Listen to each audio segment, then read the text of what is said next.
like, where is everything? What am I doing? Katie, I am so excited to have you here. Thank you so much for getting up at I think it's the fourth time I've thanked you, for getting up at 4 o'clock in the morning. What time is it where you're at? It's 6:07 a.m. So I rolled out of bed at 5:45 and I've had like 3 sips of coffee. This is what you do for those. You're like, this is my community. This is what I'm doing for my community. I'm showing up. I appreciate it so much. All right. I'm getting the chat sent out now. So we're talking about, all right, Q&A with Katie Guenther. Why did I say her name like that? Some people do. I never have before. If you're German, you say it that way. Is it a German last name? Yes. Aha. I suppose I should have known that. All right, I'm going to get the links right now. So today we're going to be talking about email. So what I'd like to get started with while I'm sort of sending out the text messages and just getting everybody in here. Hi, Elizabeth. Hello. Hi, Erin. Okay. Elizabeth is using your email template. Oh my God. They are a game changer. I just want you to know. Oh my gosh. Oh, that makes me feel so good. Dude, that is so awesome. I'm so glad. So while I'm doing the text messages, why don't we start by talking a little bit, sort of let's acclimate everyone to sort of who you are and how you kind of, why you decided to pick email as the area you wanted to work in. Because that's a very specific choice from what you did before, which was you sold LuLaRoe for a while, right? Mm-hmm. And you Color Street as well? Yep. Were you in any other direct sales companies? Probably. I was like, I think I was in Boston for a while. Okay, so you're doing all those things, and then at some point you decide to do email. So tell us about that journey a little bit and why you made that decision. Yeah, some of it I don't really recall because some of it just sort of happened. But I think it was really during my time with Color Street, or when I was on my way out of LuLaRoe and kind of adopting Color Street as my next thing. And I can't remember, I was learning different ways of marketing. I was not enjoying social media. I like it as a consumer, but as a content creator, it's not really my favorite thing.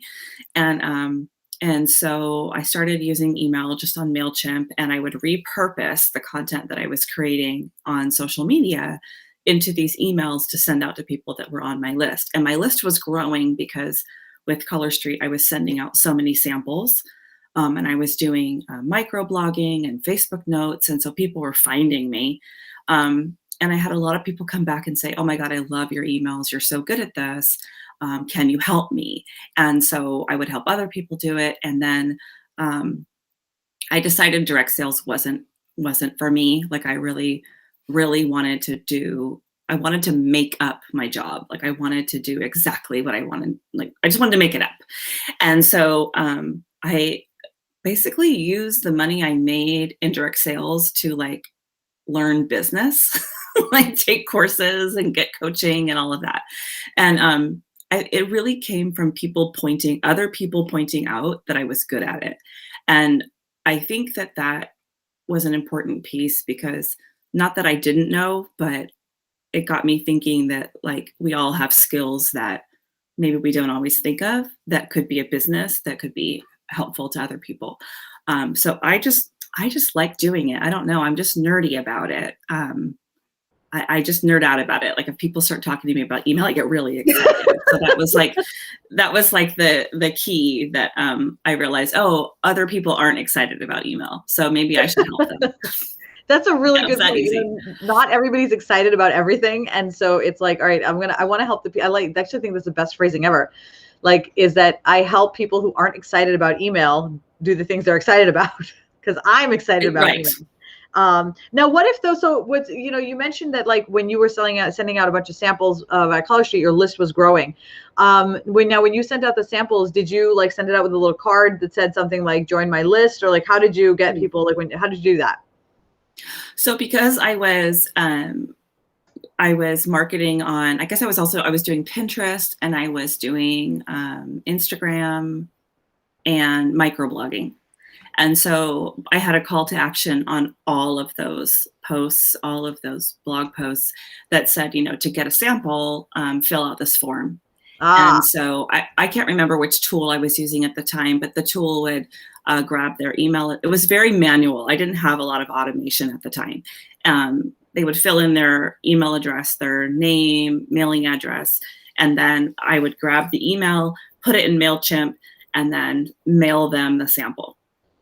So then I set up an automation where they would get an automated email that said, your samples are on the way. And then 3 to 5 days later, did you receive your samples? Here's how you put them on, and a little video. And so I had like a couple checkpoints. Yeah, and it wasn't, to me, that seemed like something you would just do. Like, I think my upline was like one of those get them on the phone people, which I am, no, we're not talking. Do you do phones? I don't do phones. You know that. No. And so I was like, well, how can I make this something that works for me? And so that was what worked for me. And I just figured it out. And then I like didn't realize that other people weren't doing that. And so my list grew because there were people like me who don't want to talk on the phone. You're catering to all those introverts who are like, I'm sorry, why are you calling me?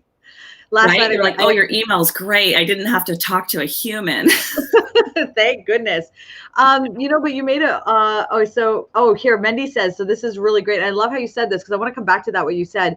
You actually said a couple of things that I want to touch on. First is you mentioned that you don't like, so you're not a fan of creating content for social media, but you like creating email content. So I'd like to actually massage that a little bit because there are a lot of people like Mendy, for example, who she doesn't like social media. It gives her, like she said, gives her heart palpitations. And I know there's a lot of other squad members like that.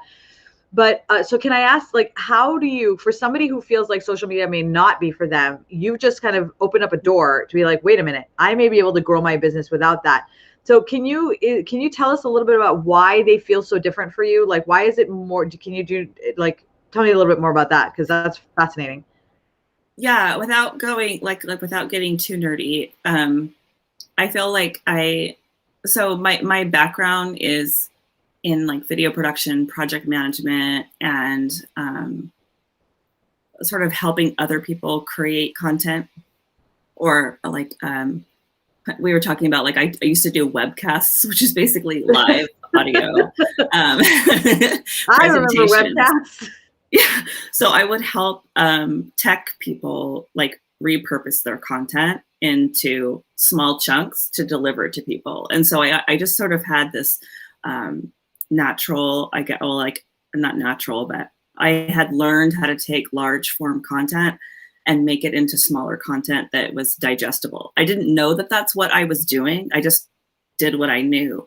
And so if I went live, and like I would go live in my group, and which I didn't mind doing for some reason, because it was like I don't mind doing this because I know everybody, I feel like. That was my long form content. And so I would, when I was done talking to people about whatever I was talking about, I would write down the things that if I said something about my dog and people started commenting, I would make a mental note or a physical note that my people like it when I talk about my dog. And so then I would send an email that said, on last night's live, we were talking about my dog. Here's a picture. Like those little things just, yeah. So like, I think I found a way to create content without feeling like I was creating content. And so, I don't know. It's hard for me to articulate how I just made it work for me. I just kind of I think at the time, the way I functioned in direct sales is that if somebody told me I had to do something a certain way, I didn't believe them. Like I thought that can't be right. Like I should be able to make it work for me. Isn't that why we're doing this? So I just found a way that worked for me. I don't know if that answers the question, but and it makes sense why you connected with me. Like it actually makes sense why, like when you found me online, that because you just said, I don't understand why I have to do it the way you're saying I do it. Like, why can't I make it work for me? Which is exactly what my perspective was. And I was like, I don't understand why I have to do it this way. Like, why can't I do it another way that works for me? So that does make sense. The other thing that you said that really connected was you said that, you said actually quite a few really things. So one thing a nugget that I want to drop out for everybody is, and I realize I don't do this, and the fact that she said this out loud, I'm going to have to start doing it. In fact, I want to do it right now. So let me grab a piece of paper, because Katie, you said when somebody said something and everybody resonates, I make a note of that. Well, you just said something, and at 15 minutes in, that that is brilliant, right? That you make those notes. And I'm like, oh wow, I should have my dad pull that out. And I'm like, I don't have a piece of paper here. I don't have a note. I don't have anything.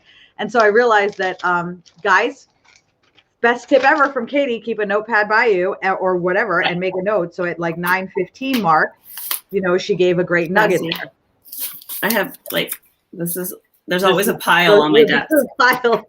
And because I think that, you know, that resonates here with Deanna, who said she needs to figure out how to make your lives that are tips into shorter form information, so that she can basically take what she's created and do like make other things out of it. Now, actually, let me ask you, I'm going to just kind of flip around a little bit because of the light behind me. But you mentioned that you create long form content and then like break it out into smaller things. Do you still create social media content? Like, are you still creating it prolifically? Like how often do you do your social media stuff right now? So I will start by saying I am not like, I don't consider myself like successful on social media. Like my Facebook page is a billboard or a business card where people who have already found me go and check it out to see what I'm like. And my Instagram, what used to be the same. And then when I joined Clubhouse, I have it kind of opened up a new funnel. So I have a lot of people going to Instagram.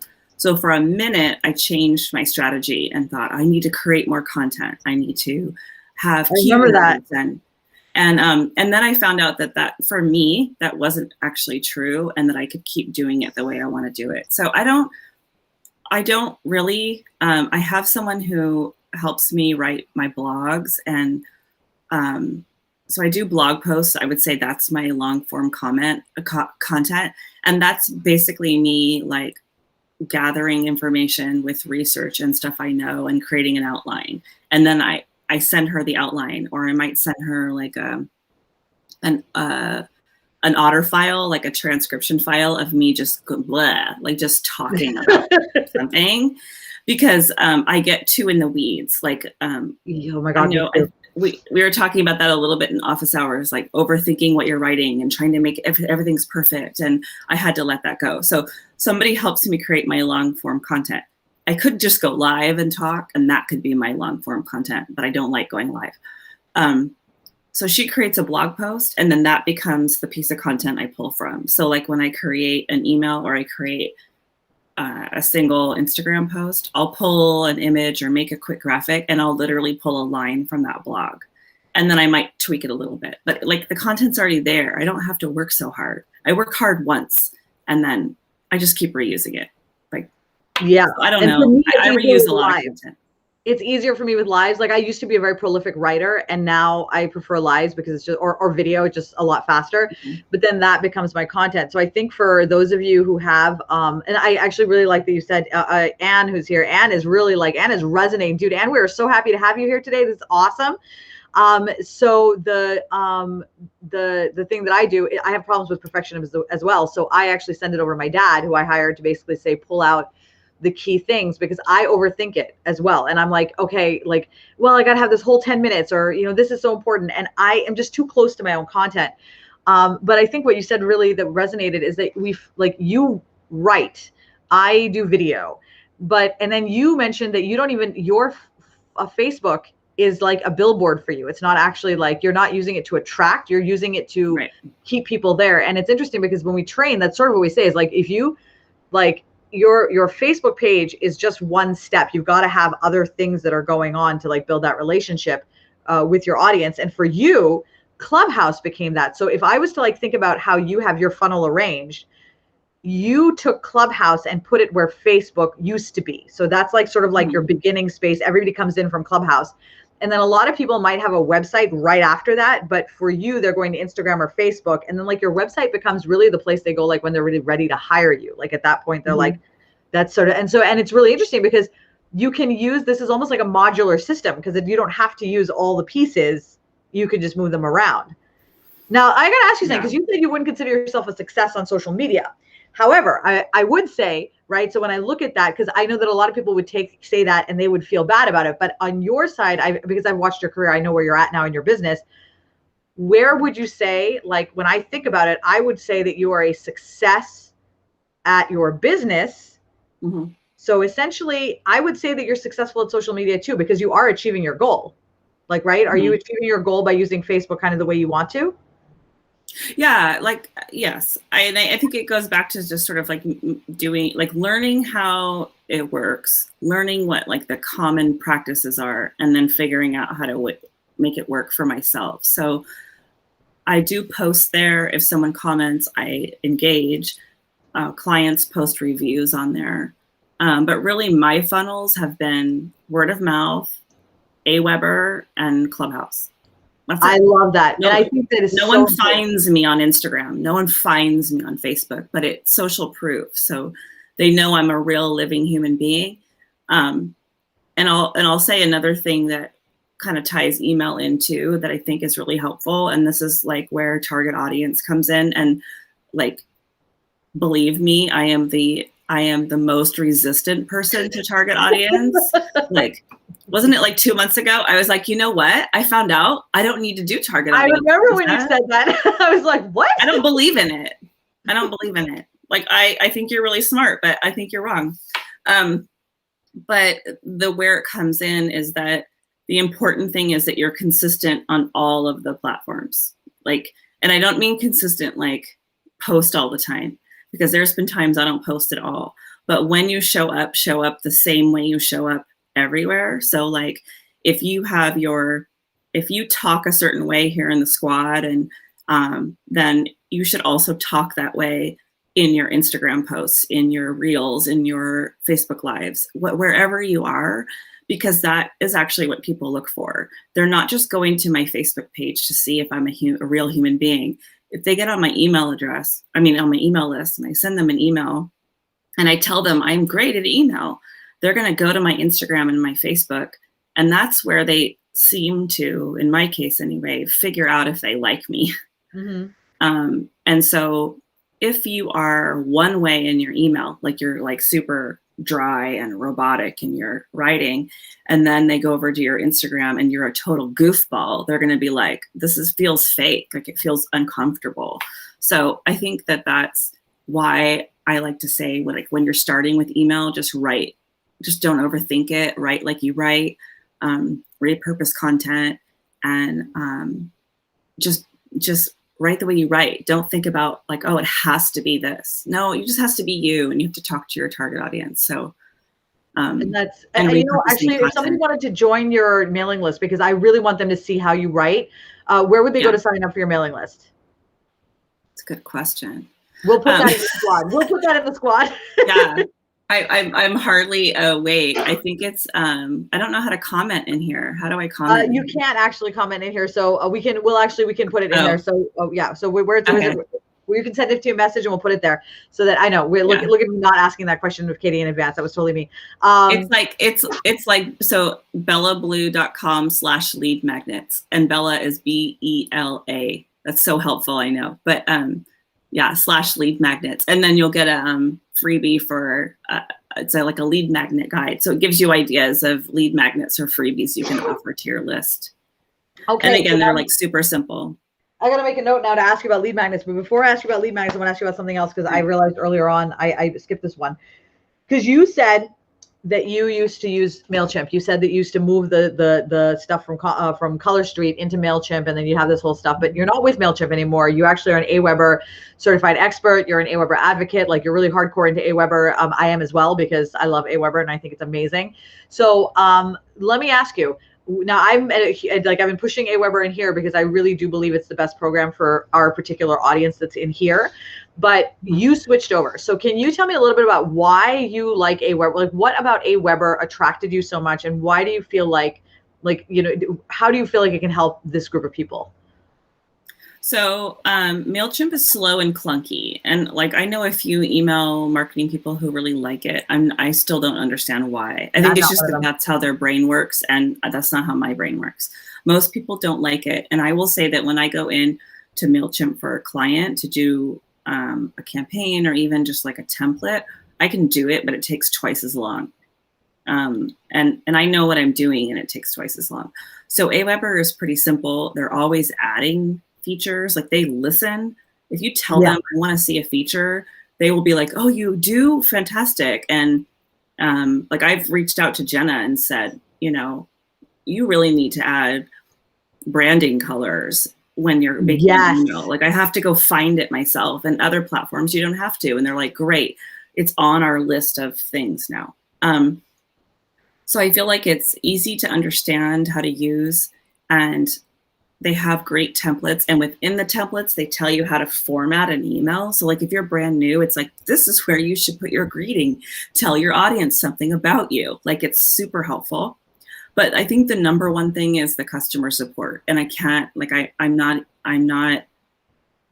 would say this even if for some reason I decided to switch. I've never seen customer support like they offer in any platform, email or otherwise. This last week, I was trying to build emails and they weren't saving. And I thought it was on my end. And I chatted them, like they have 24/7 chat. I sent them a chat and I said, my emails aren't saving. I don't know what's going on. And within a minute, I had a response that said, so sorry, we're a little overwhelmed because our servers are having issues. Check back in an hour or so and we'll email you when it's up and running. So first of all, they were in the middle of a server outage and they answered my chat in a minute. It was up in an hour and they emailed me to let me know that it was up and now I could keep working. So I can't, you can call them with the stupidest, okay, not the nicest word, but like you'd be like, oh my God, I should know how to do this. I can't figure it out. Chat them. They will either answer you right away or they will do it for you. So I love it when they sometimes just do it for you. And I love that because I'm like, oh my God. I mean, you do my emails now, but like back in the day when I was doing my emails. Right. And I think that is key. If you are intimidated by email, you are worried that you're not going to if you're not tech savvy, like they are so great. I can't. They're so great. It's so, Sabrina says, no wonder I hate emails. I use MailChimp. So I know, right? So let me actually ask you something. Have you found, because I've observed this, is like when you use a software program that like, if like for email, when you had an email software program you didn't like, did you find yourself avoiding writing emails, or like how did that, I was curious because you do this for a living. Like, would you, like if somebody has like constant contact or whatever, do you find yourself going, oh man, I'm going to do that one last because constant contact is awful? Oh my God. ActiveCampaign is that for me. Like, I'm sure it's great, but like, I can't even explain it. On the back end, it looks like a flow chart and there's all these like, there's too many bells and whistles and it's like the periodic table or something. It's just too much. It's too much. And so like, I'm starting to realize there's certain programs I don't want to work with because I'm like, I do email. I don't do like sales funnels, and I don't do annoying email programs. Right. I don't do empty cart. Like go to right. All of those, because they have all the abandoned cart and the this cart and the that cart, because they're more like they have that extra added thing, which is really more transactional. And I feel like that's more of like whoever does your Shopify and that kind of thing would want to put that kind of thing together rather than your email marketer. Yeah. That's actually really, okay, I'm going to ask that before I do the lead magnets one. Oh, by the way, so just to jump in, we have a couple of questions, a couple of things here. All right, Jessica, just to let you know, I talked to Rachel yesterday. She's been doing a lot of things, but she's been around. She's doing great. She was on Chasing Momoa the other day. And I have to post a screenshot of it. It was really cute. It was adorable. Okay. So Dee Dee says, I love to write. I want to do email. So if somebody says they want to write and they want to do email, what would you ask them? Like, and if they're not doing email, how would you approach that? I would ask why you're not doing email. Dee Dee, why are you not doing email? There we go. Dee Dee, why are you not doing email? All right, let's find out. Okay, Jessica loathes MailChimp. Me too. I really hate MailChimp. Like, I hate MailChimp so much. Like, it's just gross. And if you have a big list, Aweber will move you over for free too. That's the other thing. It's not in your account, but if anybody needs that information, just DM me or send me a message. They have a link where like you fill out a form and they move all your stuff off of your current platform over to Aweber, and it doesn't cost a thing. Oh, that is awesome. Yeah, because that way they're really good about migration. Like they migrated me over entirely, and I was just and which was great because like the whole my first email system was such a hassle, and like I was so demoralized about the whole thing. Aweber, like Jenna just really she held my hand and she's like, here, like I was a little baby. She really just was like, here, let me walk you across. It's great. It was fabulous. Okay, great question here. So Karen wants to know, how often do you send emails? So I send emails once a week. Same day, same time. And that is what I would recommend if you're getting started. And if that feels overwhelming, figure out what works, what you think would work for your audience. So like for some, I have clients who send once a month, and that's what their people love because it's full of information and it's what they need. And then others, I have other email people who work for like big corporations, like Old Navy, and they send out emails every single day. So, but I would say if you're in direct sales or you're like a retailer, I think shoot for once a week. And then in office hours, Syra was saying this yesterday, like she does, like say there's 4 weeks in a month, she does 3 emails that are like value add.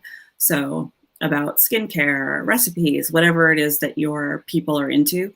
And then a 4th email is the ask. So a sale, a link to a product, or whatever. So I think if you think of it that way instead of, how often, but I think consistency is key and telling your audience when they're going to hear from you. So when they sign up, I always say, my emails say, you're going to hear from me once a week. So because I said that, I have to show up once a week. I can't send them more and I can't send them less, or I'm not sticking to what I said. So setting that expectation and then just being consistent. But I feel like once a week is a good place to start, and then don't overthink it. Keep it short and simple. That's actually why so when I was doing my emails once a week, and I was doing them like really, really consistently for a while, like 3 or 4 months. And then, chaos hit, Talon got sick, everything happened, and I was not sending them consistently. And I'll tell you, like that weighed on my mind very heavily because my list was important to me, but I wasn't doing anything with it. And, the Big Leap really talks about how like, if you're not doing the thing, then is it really a priority?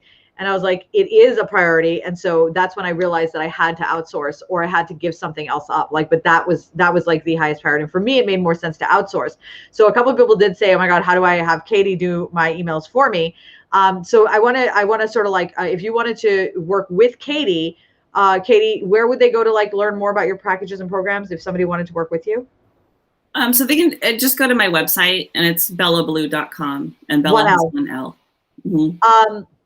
But I would recommend definitely checking out finishing unit 1 and knowing your target audience first, because that really helps with the emails. Would you say that's a fair statement, Katie? For sure. Absolutely. Because when I get stuck, and I do get stuck, and I do this for a living, like, I sit down every Wednesday to do Friday emails, and mine's a Friday email. So when I'm writing Vanessa's, I'm writing mine, and I'm like, I don't have anything to say. I feel like I've said everything. I don't have anything to offer these people. I will write a note essentially to my target audience. So like I will write as if I'm writing to that one person. And then when I'm doing that, I feel like I can write something silly or casual or off the cuff or whatever. And it can be a little weird. And sometimes it turns into a really great email. So having target audience is great because it's just one more tool to like get you unstuck when you don't know what to say.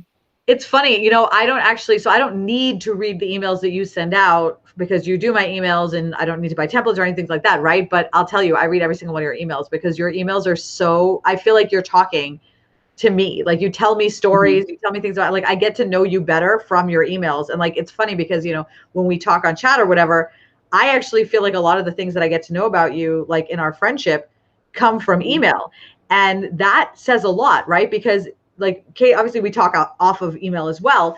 But what was that story? Oh my God, there was a story you just told the other day that I thought was so funny. About Ben Affleck? Ben Affleck, the story about being on like the guys. Oh my God, that story is great. They're going to have to get on your list if they want to go back and look at that older email. But yeah, that was just like somebody said, I sit in a lot of clubhouse rooms with other email marketers because I get great ideas. We get ideas from each other. And somebody said, do a post and like any like social media prompts or email prompts, it's all the same. And somebody said, tell your audience something they may not know about you. And I thought that's the kind of thing where if you don't want to think about creating content, let's say you're meeting with some friends that you maybe you've known them for a while, and like you're sitting at a party and, you know, people are talking about like, oh my God, what's something people talk about? They talk about their first car. They talk about their wedding. They talk about their first job, their dream job. And like the Academy Awards were coming up. And that made me think that like I had imagined at 20 that my dream job was going to be on the stage at the Academy Awards, accepting an award, but no one would know who I was. Like I was going to be in a red dress and I was just like the behind the scenes girl. I'm still the behind the scenes girl, but no Academy Award. So it was, that's something I would share with my friends that maybe don't know that about me. And so that was a day where I was stuck and didn't know what to write. So I just took a prompt and started writing. And I love that story. And I felt like, you know, because I really did feel like we were sitting like just hanging out in a room together and you were telling me the story, and it was the GIF made it even funnier. Like the little image that you had in there that made it even funnier. I think it was like him running, it was reindeer games or something like that. He was running with some woman in the snow, is something like that. Yeah. It was fabulous. That's literally the shot I had to look at for hours. That is literally the shot I had to look at. And you're like, I never want to see this shot again. Okay. So, all right. So Anne Marie asked, so you can schedule to send out emails, Anne. Ooh, I want to get to this question from Amy because it's amazing. And then we grab a Kleenex while you're talking. So she doesn't do email because her value posts are on Facebook are humor, entertainment, mom life, and food, way more than her product-based value like body shapes, beauty, and style. So she feels like she can't repurpose that content. Katie, dive into this, dude. I'm going to grab a Kleenex. Oh my God, you're killing me. That's the perfect content for email. It's the perfect content for email. I feel like, you know, if we're basing like what we're doing in our email on what big box retailers do. So if you're looking, I don't know why I always use Old Navy as an example, but Old Navy emails me all the time. And the only interesting emails are when they have pajama pants for $5. They really want to sell their pajama pants for $5. Because when you go to buy pajama pants for $5, you're like, well, I could also get a jean jacket for $30 because I'm only spending $5 on pajama pants. But what they do is they spend time creating a lot of content. So there's ads about the pajama pants, and there's people dancing around the Christmas tree and all the like stupid stuff. So the stupid stuff is what brings people in. So those posts are exactly what you should be repurposing. And I honestly started by copying and pasting my social media content from Facebook into an email. Like I had 3 blocks and I would pull 3 posts, and 2 of them would be value and 1 of them would be a sale or an ask or a special or, you know, nails of the month or whatever. So I think that is the best content to repurpose. For anyone who was I think Deanna was in office hours yesterday.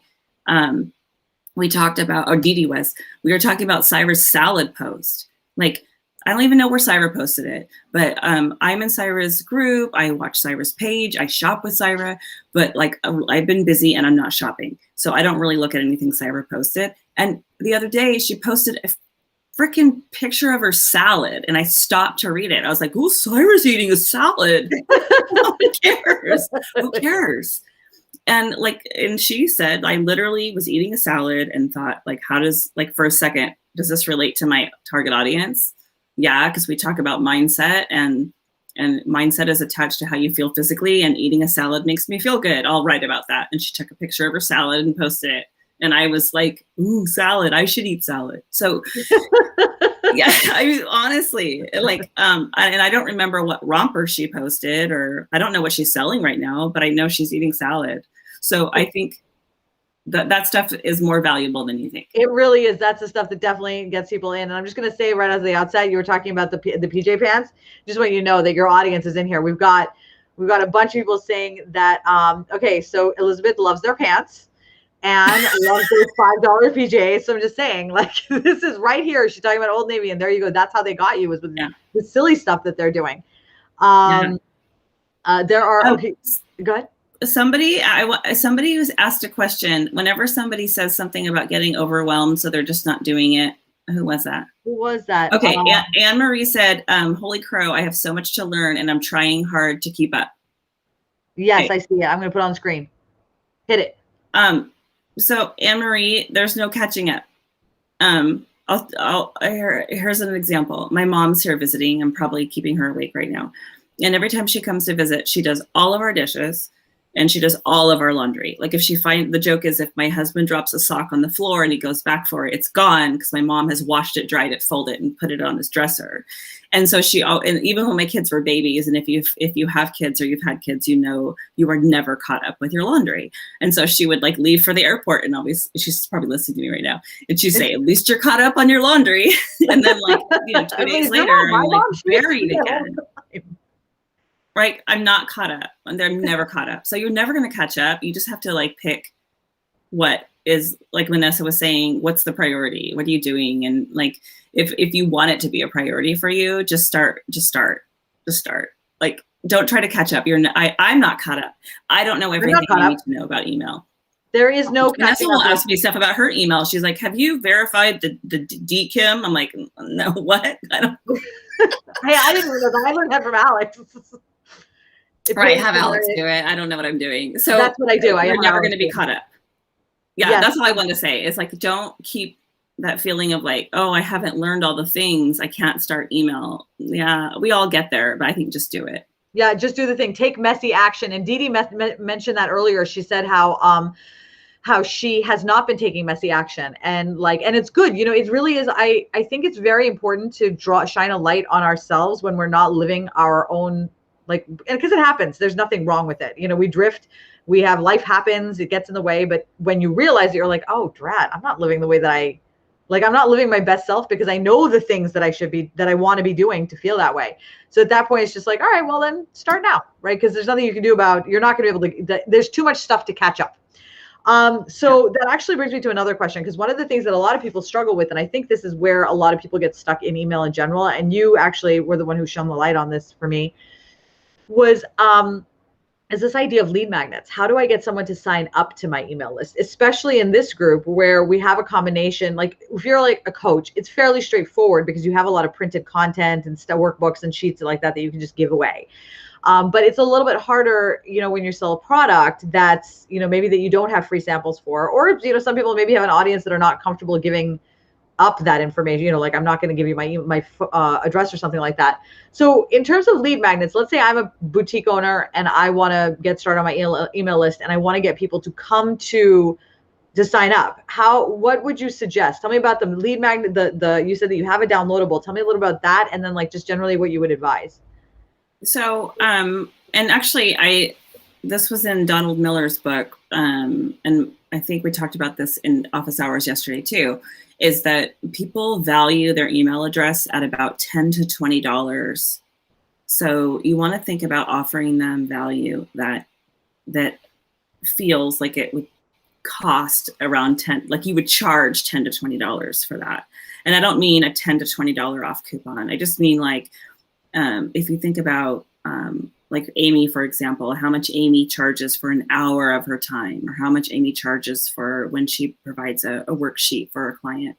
And then in retail, same kind of thing. If you were sitting with a customer and helping them or talking to them about something, like what would you spend $10 worth of your time helping them with? And it can be about clothes. It can be a fit guide. It could be a styling video. It could be things directly related to your product, but I think it doesn't have to be. I think that's again where target audience comes in, is what are the other things that you and your audience connect on? Is it salad? Is it pajama pants? Is it like, what is it? And you can create a lead magnet around that. So if you do connect on salad, then you could create a lead magnet with my top 5 or my top 5 salad dressing recipes. Or it really depends. It's hard to say what would be perfect for each audience unless I know your audience and I know what your vibe is. How to pick pants that fit, how to measure your body properly. Yeah, so if you want it related to your product, it's like, think about what are the questions you get asked the most. It could be about your product. It might be about something else. And chances are, and the reason I like to share the lead magnet download is it gives you a bunch of ideas of things you could use, and you may already have something. You may already have created something. Another thing you can do is if it's like a fit video, you don't want to just make sure that it's exclusive to your email list, whatever it is. You don't want it floating around on your Facebook page or public on YouTube. You want to make sure that it's something only your email list gets, and that you, what does Syra do? She does her skincare thing, right? Yeah, Syra does a skincare thing, which is really, I'm glad you brought that up, because that was not related to her business at all. I had to actually, I bullied her into that because she has such a skill set with skincare, and she was doing everything on her, she was talking about, I was like, Syra, this is your expert. Like, why don't you sell some of this stuff? Why don't you do the lead magnet on this? And she was like, well, I sell clothes. Wouldn't that be silly? And now it took her about 2 years to like psychologically get to the space where she felt comfortable doing that. But it turned into part of her business. Right. And I watched her do her lives on the skincare stuff. And then I signed up for her. That's how I signed up for her emails, is because I wanted the list of the skincare products she was using. And she did it in a way that it didn't feel like, oh, if you sign up for my email, you'll get this magical thing. It was just like, hey, I'm trying out this product. Here it is. But if you want the full list of what I use every day, just sign up for my email. And I did. And I actually bought a bunch of those skincare products, and Syra got nothing for it. She may have had affiliate links, but so thinking outside the box. And I think also what you said, Vanessa, that it took her 2 years to get there. I think that's the key to really remember, is that a lot of the pieces that we're talking about like take time to get there. And so don't think you have to have all of these things. Like, one of the thing that we're really focusing on in May is just getting you to where you are sending an email on a regular basis. Yes. So these are all just pieces. They're like the icing on the cake that like strengthen your email strategy. But really the goal right now is to say, are you doing email? No. Okay, you need to do it. That's it. And you don't have to have all the pieces. Even if it's just a plain text note to your customer once a week. That's it. They just want to hear from you. That's so important. That's actually the most important thing I think that everybody needs to take away from today. Is like, because I know we all are prone to perfectionism. We're all prone to wanting everything to be done, or wanting to be perfect, or wanting to have that perfect 5 email series like Syra has now. But I mean, it took her, like I said, a while to put together. But you have to, the first one that she sent was not a 5 email series with all the lead. No, the first one she sent was like, I was barely an email. I was like, Syra, what is this? Like, what are you sending? And she's like, I'm trying to figure out how to use the program. She's like, I didn't mean to actually send the email. And she only had like maybe 100 people on the list or something. It wasn't a lot. But she's like, shoot. She's like, I sent the email. She's like, am I going to get in trouble? I was like, no, you're fine. Don't worry about it. So it's like, you have to, and none of her audience cares, like, because nobody even remembers that email. It's key to do. You're not going to get anywhere if you don't do it. You have to do it first and figure out like, oh, this is where I bump up into problems. These are the things that I need help with.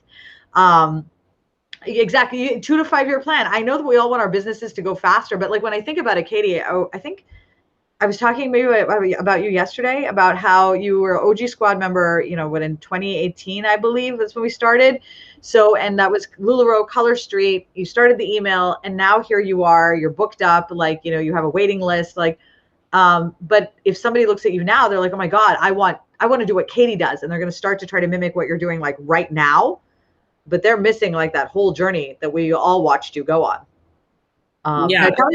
For sure.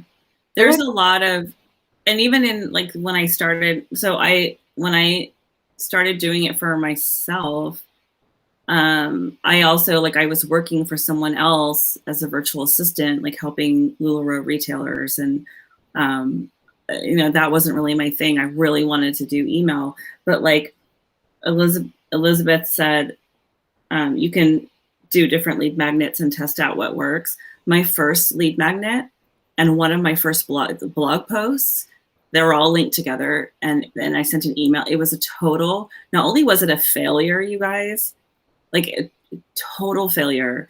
It was awful. Like, I'm pretty sure the information wasn't even accurate. Like, I mean, I'm not even joking. Like, I almost, like, I want to, every once in a while, I think I got to pull that down from my blog.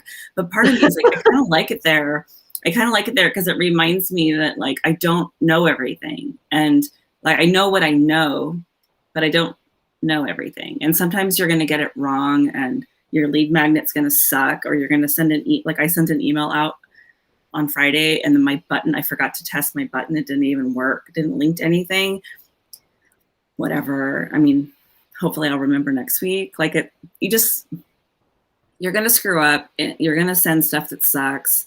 It's not the point. The point is your audience, if they sign up for your list, it's because they want to hear from you. So let them hear from you. And by not reaching out to them, by not communicating with them, you're actually not serving them. And so it's not about whether or not they're going to like it, or, oh, they don't really want to hear from me. Like, that's what you're telling yourself. And you need to send them email, not just because I'm telling you to, or Manessa's telling you to, but they signed up and they're on your list, and there's, like, you're ignoring them. And you wouldn't ignore them if you had a brick and mortar and they walked into your shop because they saw a sign outside. You wouldn't ignore them because you're afraid they won't like you. You know, you would start talking to them. It's the same thing. Just start talking to them. And it's interesting because I paid the price for not sending emails, you know, like I did all this hard work, right? So think about all the hard work that you're doing in your business to, like, get people through the door, get them interested. And I've been doing this work for years, right? And I didn't send emails for 4 months or 3, like, it was started when Talon got sick. Like, it was towards that. So, like, November at least. And then Katie, you started in March. So we are looking at about 4 months. I had a much more active list, and I had a lot more active people before I completely ghosted you guys. I mean, you guys were on my list, right, for those 4 months. So when Katie took over, the first thing she asked me was, can we do a cleanup on your list? And I was like, I think I had like 4,000 or 5,000 people on the list. And I was like, yes, do the cleanup, because I knew that I had, and I was like, we got to get rid of everybody. But I lost about half my followers, half of my email list. I think that was about right. We got rid of about half. Which is, it felt like it. It felt like it. And, it was painful for me, but the reason why it was painful was because that was a consequence of my own actions. Like, it was a consequence of just not sending out an email that literally was like, here, copy pasting my post, because I had created this whole thing in my head. Because I wasn't, again, when you're overwhelmed, you don't think straight. And I was overwhelmed. I wasn't thinking straight. And I was just like, oh man, I'll deal with it later. And later became 4 months. And suddenly I'm like, oh man, it's been 4 months. But the consistency of talking to them and is what actually helped. Now that you're doing it, it doesn't take long to pick back up. Cause you started doing my email in March, and we were and the squad signups have increased. I'm getting responses from people. Like, it works almost right away, but you've got to be consistent at it. Okay. So Katie, as we near the end of today, tell us a little bit about what we're sort of like, in terms of, like, I know you mentioned that we're just sort of like going to get people going here, but what are some of the things, because you're going to be doing some trainings over the next 3 weeks, and there's already a training up, guys, from Katie about how to set up your Aweber. So that's up already with your homework from yesterday. But what are some of the things that we're going to show them over the next couple of weeks that you're going to help walk them through?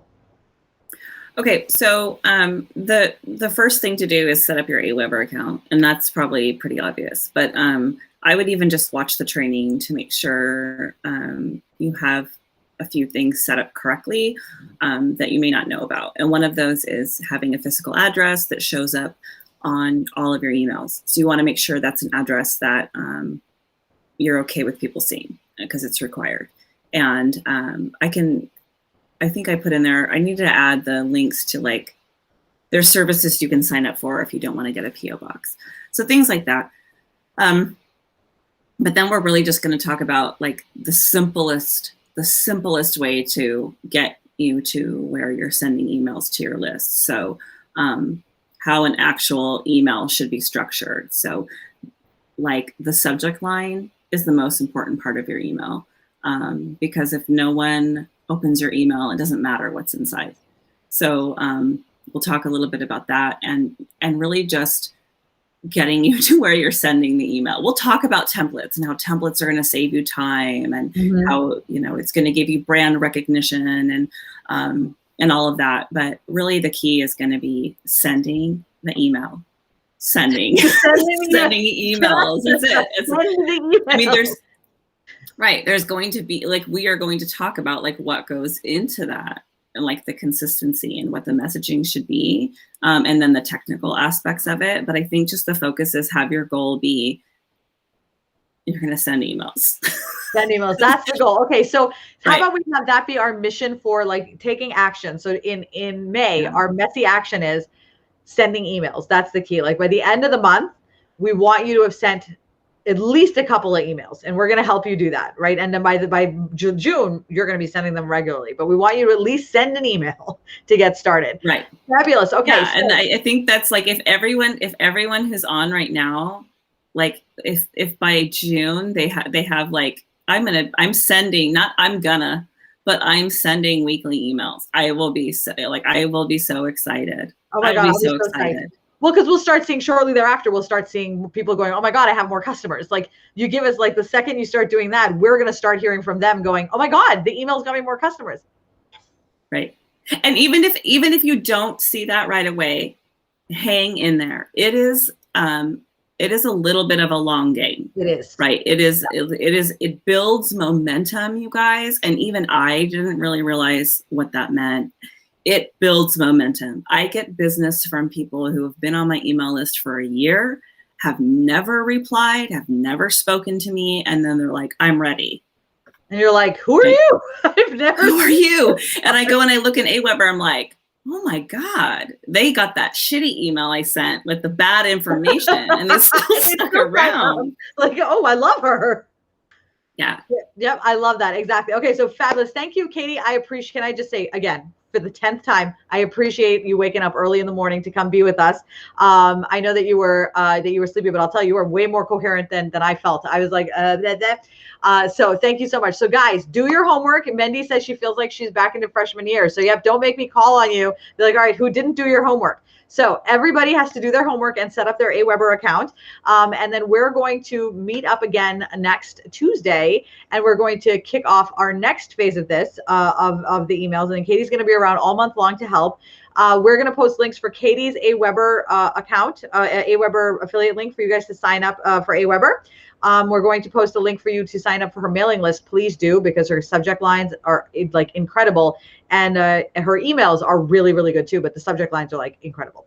So that's what we're going to be doing this month. Katie, thank you so much. Any parting words for anyone, for all of us? Just send the email. I guess send the email. I'm just going to warn you, I will totally call all you out. Like I'm looking at Anne-Marie and Mindy and Dee Dee, and I called Colleen out yesterday in office hours. I think that's why she's not here. So. All right, get ready, everybody. Everybody's about to be called out, so it's time to do email. Let's do it. All right, have a wonderful day, everyone. We'll see you. Syra will see you today at